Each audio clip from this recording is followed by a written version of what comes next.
তারা কেউ model, fashion choreographer, অভিনয় শিল্পী, উপস্থাপক। ব্যক্তিজীবনে পেয়েছেন নানা ধরনের সফলতার দেখা। এবার তাদের হাতে তুলে দেয়া হচ্ছে সনদ।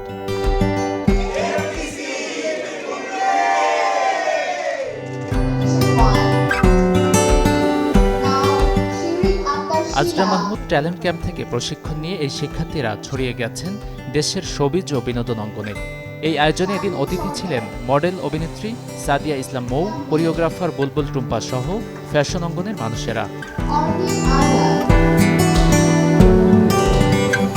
আমাদের একটা সুবিধা ছিল, আমাদের চ্যানেল একটাই ছিল, আমাদেরকে সবাই দেখতো। তা এখন এত চ্যানেল, এত কম্পিটিশন, সেই জন্য ছেলে মেয়ে অনেক বেশি এবং তাদের সুযোগটাও অনেক বেশি, এবং তারা যদি ভালো কাজ করে অবশ্যই তারা নজরে পড়বে। রিসেন্টলি আমরা দেখেছি যে লাক্স সুপারস্টার যিনি হয়েছে সেও আমার এই ইনস্টিটিউট থেকে বেরিয়েছে। আমাদের এখানে একটা ছেলে আছে যে আমাদেরকে শ্রীলঙ্কান ফ্যাশন উইকে রিপ্রেজেন্ট করেছে। আমাদের এখান থেকে ফেস অফ বাংলাদেশে অনেক উইনার চলে গেছে, দেশের বাইরে দেশকে রিপ্রেজেন্ট করেছে। 10 বছর ধরে প্রশিক্ষণ দেয়া এই প্রতিষ্ঠান থেকে এখন পর্যন্ত ডানা মেলেছে 3 শতাধিক শিক্ষার্থী।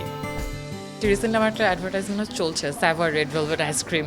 সো অ্যাডভার্টাইজ এগুলোতে কাজ করা হয়, কিন্তু ওভিসি, ওটিটি, ওয়েব সিরিজ এসবই মূলত কাজ করি। কিন্তু কথা বলা থেকে, মেকআপ করা থেকে, ড্রেস আপ থেকে, হাঁটা থেকে অনেক কিছু শেখানো হয়। আমি পার্সোনালি ইন্টারন্যাশনালি কাজ করতে চাই, not only in Bangladesh, even internationally বাংলাদেশকে যদি রিপ্রেজেন্ট করতে চাই তাহলে আমার কাছে মনে হয় আমার হাইটের অনেকটাই অ্যাডভান্টেজ আমি আসলে ক্যারি করি।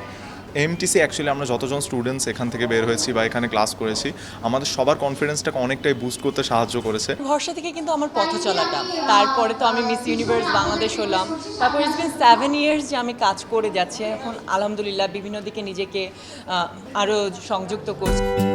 বিভিন্ন ব্যাচের শত শত শিক্ষার্থী বহুদিন পর চেনা জানা প্রিয় মুখগুলো কাছে পেয়ে করেছেন ফ্রেমবন্দি, ধারণ করেছেন স্বীকৃতি পাওয়া মুহূর্তগুলো। দেশের গণ্ডি পেরিয়ে বিশ্বমঞ্চে আলোকিত করতে চান অংশ নেয়া শিক্ষার্থীদের অনেকেই। সেজন্য প্রস্তুত করছেন নিজেকে, বাড়াচ্ছেন দক্ষতা। গাজী আনিস, চ্যানেল 24, ঢাকা।